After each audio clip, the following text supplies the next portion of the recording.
식구분들도 저를 굉장히 잘 챙겨주셨고요. 특히 그 집에는 두 남매가 있었는데 첫째가 따님이고 둘째가 아드님이셨어요. 아드님은 종종 저를 괴롭히기도 하셨는데 그때마다 따님이 자신의 동생을 혼내며 저를 데리고 방으로 들어가 그때 귀했던 과자들을 저에게 몰래 쥐어주곤 하셨죠. 동생이 아직 철이 없어서 미안하다고 하시면서요. 그렇게 17살부터 25살까지 그 집에 식모로 일하면서 참 행복했네요. 그러다가 집에 어머니가 쓰러지셨다는 소식을 듣고 고향집으로 돌아가야만 했어요. 그때 사모님이 병원비에 보태라며 돈도 쥐어주시고 매번 틱틱거리기만 하던 아드님이 꼭 가야 하는 거냐며 그동안 고마웠다고 다정하게 말해줬죠. 저랑 동갑이었는데 처음으로 철든 모습을 본 것 같았어요. 주인집 식구분들이랑 인사를 하고 고향으로 내려와 1년을 어머니 병간호하고 공장으로 일도 하고 눈코 뜰 새 없이 바빴습니다.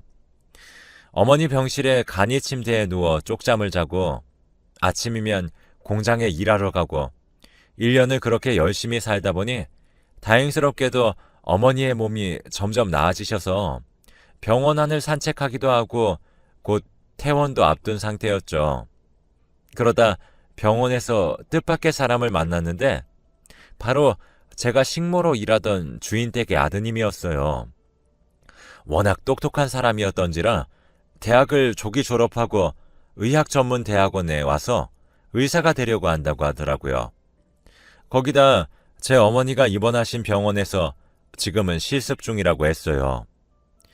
일찍이 고향을 떠나 동갑내기 친구가 한 명도 없었는데 친구가 생긴 것 같아서 좋았네요. 이런저런 이야기를 하니 이제는 철도 다 들어서 전에 저에게 틱틱대던 모습은 하나도 보이지 않더군요. 그렇게 서로 연락하고 지내기로 하고 가끔씩 만나서 밥도 먹고 커피도 마시고 지냈어요. 진짜 친한 친구처럼요. 그러던 중 저는 방직 공장 일을 하면서 패션 디자인이라는 것에 관심을 갖게 되었고 그때 당시에 최고의 디자이너인 앙드레 김 선생님의 패션쇼 기사를 보고 너무 멋져서 동경심을 가지게 됐죠. 그래서 일하던 방직 공장에서 제가 디자인해본 패턴들을 관리자에게 보여주었는데 처음 몇 번은 보지도 않고 일이나 하라며 제가 보는 눈앞에서 종이들을 모두 찢어버리기 일쑤였어요. 저는 포기하지 않고 몇 번이고 다시 다른 디자인들을 보여주며 관리자에게 찾아갔어요. 그러던 어느 날 마침 공장에 들려 미팅을 하고 나가던 디자이너가 그 모습을 보고선 찢어진 제 디자인들을 주어서 조각들을 맞춰서 유심히 보는 거예요. 또 안 좋은 소리 듣겠거니 싶었는데 예상치도 못한 말이 그분의 입에서 나왔습니다. 본인이 그린 거예요? 이거 말고 다른 디자인들도 제대로 그려서 저한테 들고 와보세요. 이러더니 자신의 명함을 저한테 쥐어주고선 떠났습니다. 저는 그게 꿈인가 현실인가 싶었죠. 어찌됐건 저는 신이 나서 공장 일이 끝나고 밤을 지새우며 디자인을 했는데 너무 떨려서 사실 잠도 안 왔어요. 제가 한 디자인을 들고서 주말에 서울에 있는 그분 사무실까지 갔어요. 사무실에 도착하니 생각보다 많은 사람들이 있더군요. 옷도 여기저기 널브러져 있고 천도 가지각색이었습니다. 눈이 동그래져서 사무실을 보고 있으니 직원이 앉아서 기다리라고 하더군요. 잠시 기다리니 저에게 명함을 주고 간 디자이너가 왔어요. 그리고선 자신에게 여기서 본격적으로 디자인을 공부해보는 건 어떻겠냐고 제안했죠. 굳이 아무것도 모르는 저를 데리고 일하겠다는 것도 사실 잘 이해가 가지 않았어요. 그렇지만 저에겐 다시 오지 않을 기회였기 때문에 돈은 조금 빠듯해졌지만 그래도 나름 디자인을 정식으로 배운다는 것이 더 중요했어요. 처음으로 가진 꿈이었으니까요.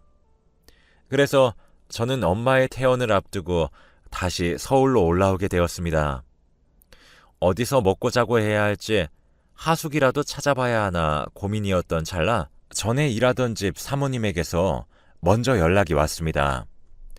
제가 서울로 다시 올라간다고 하니 그 집 아들이었던 영수가 자기 집에 말해서 저를 자기 집에서 살게 하는 건 어떠냐고 한 거죠. 물론 아예 공짜로 살게 해주는 건 아니고 방세로 돈도 아주 적게 받으시겠다고는 하셨습니다. 거의 받지 않는 수준이었어요. 식모살이 할 때부터 저를 늘 잘 챙겨주시고 제가 잘 방을 미리 예쁘게 꾸며놓고 저를 기다리고 계셨는데 이제는 자기가 밥을 해주겠다고 하시면서 제가 어릴 적에 좋아했던 반찬들을 어쩜 그리 다 기억하시는지 알뜰하게도 친엄마처럼 저를 챙겨주셨어요. 덕분에 편하게 일을 다니기 시작했어요. 회사에서 생각보다 일도 빨리 적응하고 사장님이 많이 챙겨주셔서 디자인도 많이 배웠습니다. 그렇게 몇 년을 일하다가 사장님과 다른 몇몇 디자이너분들이 함께 패션쇼를 열었는데 저나 다른 직원 언니도 정식으로 이름을 올리진 못했지만 매일 밤을 새워가며 함께 준비했었고요. 이름은 사장님만 올라갔지만 저희의 디자인도 섞여 있었기 때문에 직원들도 뿌듯해했어요. 하지만 그때부터 사장님은 저희의 디자인들을 마음대로 가져다 쓰며 자신이 만들어낸 것 마냥 행세를 하고 다녔는데 특히 제 디자인이 그 중에 가장 많았죠. 당당하게 자신의 것처럼 인터뷰도 곧잘 하셨고 보다 못해 저는 사장님께 찾아가 이제 디자이너로 제 이름을 알리고 싶다고 말씀드렸어요. 쇼를 준비하시는 건 혼자 하시던가 아니면 참여한 사람들 이름 모두 올려달라고 했지만 사장님은 코웃음을 치며 지금까지 디자인들이 찬사를 받아온 건 저의 디자인 때문이 아니라 자신의 명성 덕인데 저에게 건방지다고 나가라고 했습니다. 조용히 있으면 저에게 언젠가 기회를 줄 테니 그때까지 가만히 있으라고 했죠. 지금까지의 제 디자인을 가로채놓고 그렇게 말하니 너무 우스워서 홧김에 저는 이런 사장 밑에서 일하기 싫다며 회사를 그만둬 버렸네요. 이제 경력도 쌓였겠다. 이곳이 아니라도 일할 곳은 많다고 생각했거든요. 하지만 현실은 그리 녹록지 않았습니다. 이미 사장이 업계의 소문을 싹 다 내버린 후였거든요. 어딜 가도 제가 일한 경력을 쳐주지도 않았고 저에게 면접의 기회조차 주지 않아서 한 달 동안 서울에 있는 모든 회사에 문을 두들겨 보았지만 결과는 참담했죠. 그러던 중 함께 일하던 언니에게서 전화가 왔는데 전화가 와서 하는 말이 이제 이쪽 일은 접으라며 걱정하듯이 말하더군요. 업계에서 제가 자꾸 사장님의 디자인을 몰래 훔쳐서 자신이 한 것처럼 다른 직원들에게 보여주고 다녔었다며 이제까지는 보여주고 다닌 게 회사 내의 사람들이라 그동안 참았는데 이제 어디까지 디자인을 유출할지 모른다고 말하고 다닌다고 하더라고요. 저보다 오래 일했던 직원 언니들이 계속 회사를 그만두던 이유도 사장에게 자기도 디자이너로 이름을 올려달라고 하자 저에게 한 말과 똑같이 하며 다시는 업계에 발들여 놓을 생각하지 말라고 했답니다. 다른 직원분들이 말하는 건 모두 묻혀버리니 저도 몰랐던 거죠. 어찌됐건 업계는 좁고 이미 저에 대한 소문이 그렇게 나버렸으니 한동안은 다시 취업하기는 어려울 거라고 했고 자신이 이 이야기를 해줬다는 이야기는 비밀이라고 하고선 언니는 전화를 끊어버렸습니다. 그 말을 들은 저는 도저히 참을 수가 없어 그 길로 회사로 향했고 회사에 도착하니 또 저처럼 아무것도 모르는 직원 하나를 그 사이에 새로 뽑았길래 저는 그 직원 보란 듯이 사장에게 소리 지르고 사장실을 뒤집어 엎어버렸습니다. 어떻게 그럴 수가 있냐며 아무것도 모르는 애 데리고 와서 디자인만 쏙 빼먹고 버리는 게 디자이너로서 부끄럽지도 않냐며 난리를 쳤더니 신입으로 보이는 사람도 눈이 댕그레져서 상황을 보고만 있었습니다. 대충 제가 소리 지르며 하는 말을 듣고선 대충 상황 파악이 된 건지 사장을 보는 눈빛이 달라지더라고요. 그렇게 속 시원하게 사장에게 할 말도 다 하고 회사에서 난리도 쳤지만 바뀌는 것은 없었고, 제가 난리를 친 것까지 함께 소문이 나서 이전과 같은 상황이 반복될 뿐이었죠. 저는 그래서 그냥 포기하고 고향으로 돌아가서 그곳에서 작은 옷가게 하나를 차렸습니다. 다행히 서울에서 디자인 회사 다니다 차린 옷가게라고 입소문이 나서 손님들이 꽤나 많이 찾아주었는데, 그러던 중 주인집네 아들인 영수가 가게로 찾아왔고, 오랜만에 만나니 이미 의사가 되어 제 고향에서 제일 큰 병원에서 내과 의사로 일하고 있다더군요. 어렸을 적에 개구쟁이처럼 저를 못살게 굴던 모습은 온데간데 없이 멋진 의사 선생님이 되니 조금은 멋져 보이긴 했지만, 있는 집 아들이 의사까지 되니 제가 어딜 감히 넘볼 수 있겠나요.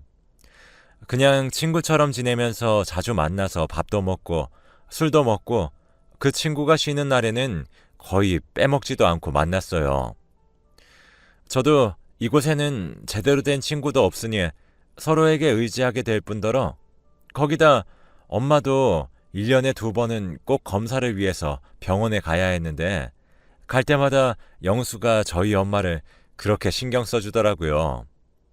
그럴수록 저는 영수에게 마음이 갔는데, 차마 티는 못 내고 있었지만 엄마는 이제 저도 자리도 잡았고 나이도 찼으니 결혼을 해야 하지 않겠냐며 저보고 선을 보라고 하셨죠.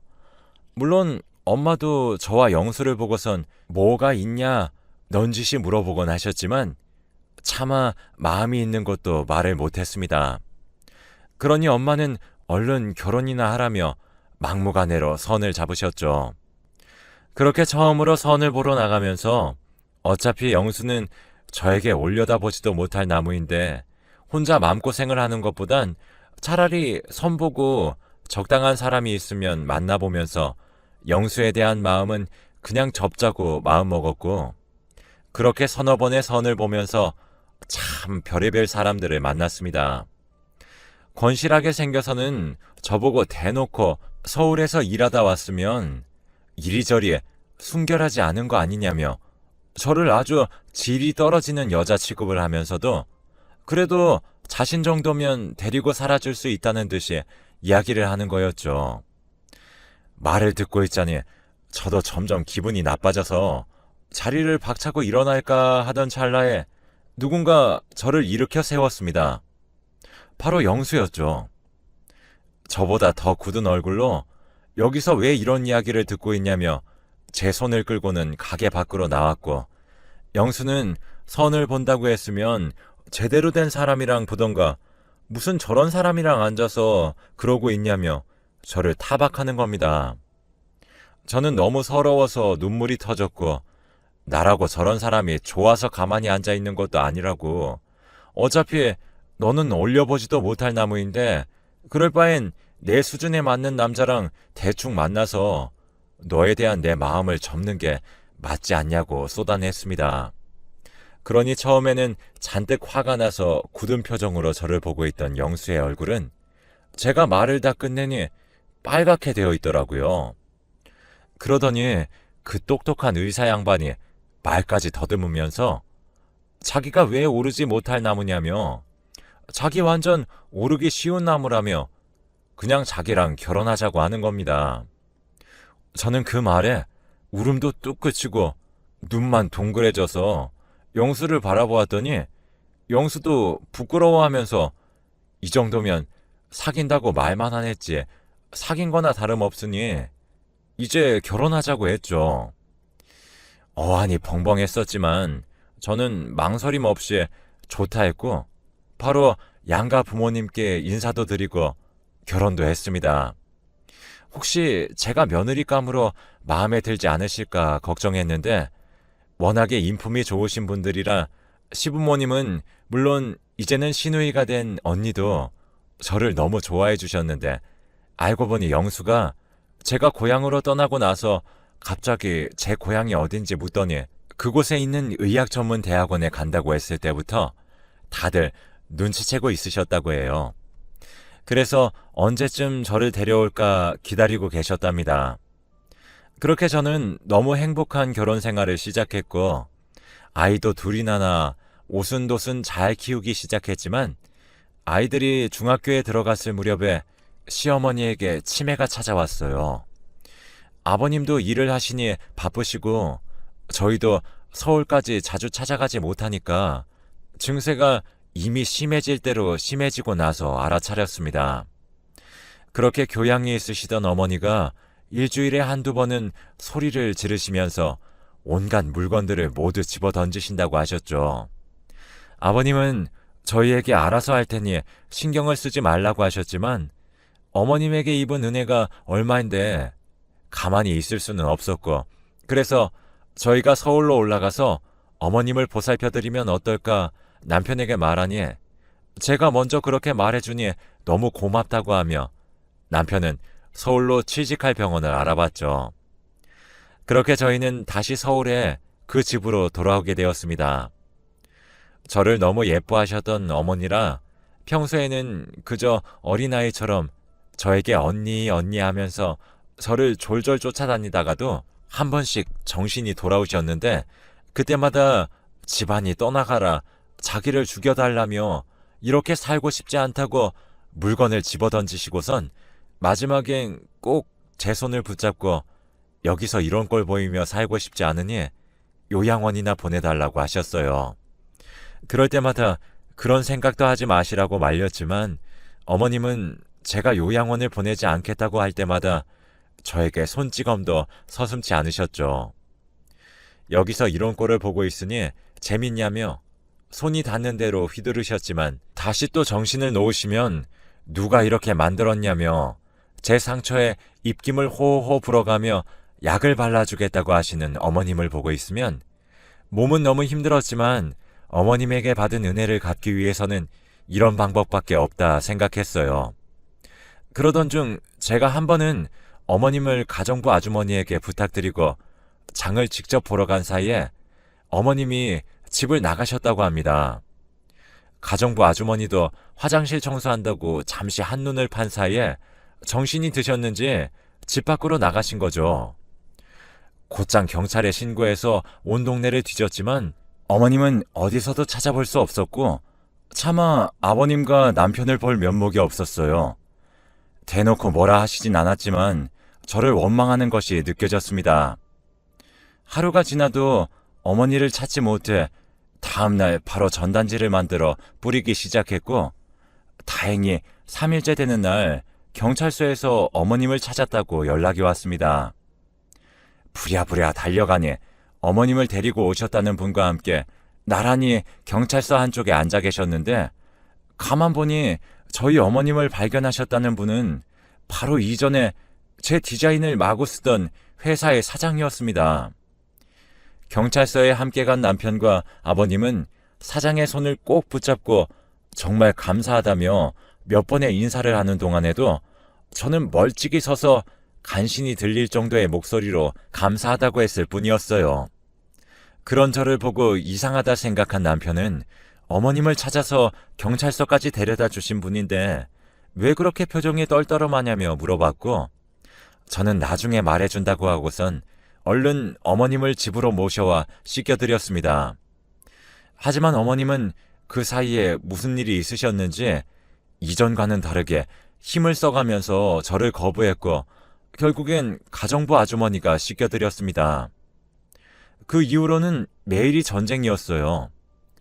어머님은 계속 저를 거부하셨고 저는 어머님을 챙기기 버거웠는데 가정부 아주머니도 그 일이 버거우셨는지 결국 그만두셨습니다.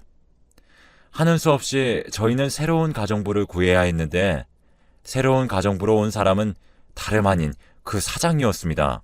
아무것도 모르는 남편과 아버님은 찬성이라며 두 손 들고 환영했지만 저는 당한 일이 있기에 여전히 찜찜했어서 남편에게 다른 분으로 구하면 안 되냐고 하니 왜 또 그러냐며 이유를 말해달라고 했어요. 전 이전에 있었던 일들을 모두 말해주었더니 그걸 들은 남편은 그럴 사람이 아닌 것 같아 보인다고 말끝을 흐리더라고요. 결국엔 다른 사람을 구해보기로 하고 여기저기 일을 하려는 사람이 없는지 구해봤지만 이미 치매 노인을 챙겨야 하는 일이 힘들다고 소문이 났는지 나서는 사람이 아무도 없어서 결국에는 사장을 가정부로 쓰기로 했습니다. 사장은 제가 그렇게 회사에 찾아간 후에도 계속 똑같은 짓들을 하다가 결국에는 소문이 나서 아무도 회사에서 일을 하려는 사람이 없어서 결국 망했다고 하더라고요. 그 이후로 저렇게 가정부 일을 하기 시작했다고 합니다. 어머님도 사장을 좋아하셔서 다시 일하는 게 수월해졌고 이제는 점점 제정신으로 돌아오시는 일도 드물어졌습니다. 사장에게도 그때 그 일을 미안했다고 사과도 받았습니다. 사과도 받았고 어머님에게 너무 잘해주어서 사장과의 사이도 좋아지는 듯 했지만 그것도 다 거짓말이었어요. 매일 저에게 방에서 쉬라고 하는 동안에 저는 집에서 점점 집안일도 거의 하지 않고 모두 가정부에게 시켰죠. 유일하게 하던 어머님을 돌보는 것마저 이제 어머님이 저를 거부했으니까요. 그러다 우연히 화장실 앞을 지나가다가 안에서 말소리가 들려 멈춰 무슨 이야기인지 들어보니 정말 가관이더군요. 제가 일부러 어머님을 버린 거라며 제가 이 집을 차지하려고 일부러 어머님을 집 밖으로 내쫓으려 한다고 말하는 겁니다. 어머님은 그 말에 맞다고 맞장구를 쳤고 제가 아주 못된 사람이라며 자기가 나갔을 때 찾으러 오지도 않았다며 동조하고 계셨어요. 처음 집에 다시 돌아오셨을 때는 제가 바로 찾으러 오지 않아 제가 미워서 조금 심술을 부렸을 뿐인데 그 이후 가정부로 들어온 사장이 계속 제가 일부러 그런 것이라며 어머니를 세뇌시킨 거죠. 그러니 날이 갈수록 어머니는 저를 싫어하게 된 겁니다. 그걸 들은 저는 사장이 착하게 변했을 거라고 착각한 제 잘못이라고 생각했지만 가만히 두고 보진 않았죠. 바로 아버님에게 알리고 사장을 잘라버렸습니다. 다시는 얼씬도 하지 말라고 소금까지 뿌려서요. 어머님은 저를 계속 거부하셨지만 저는 노력하다 보면 마음이 돌아오실 거라 믿으며 지극정성으로 돌봤지만 이미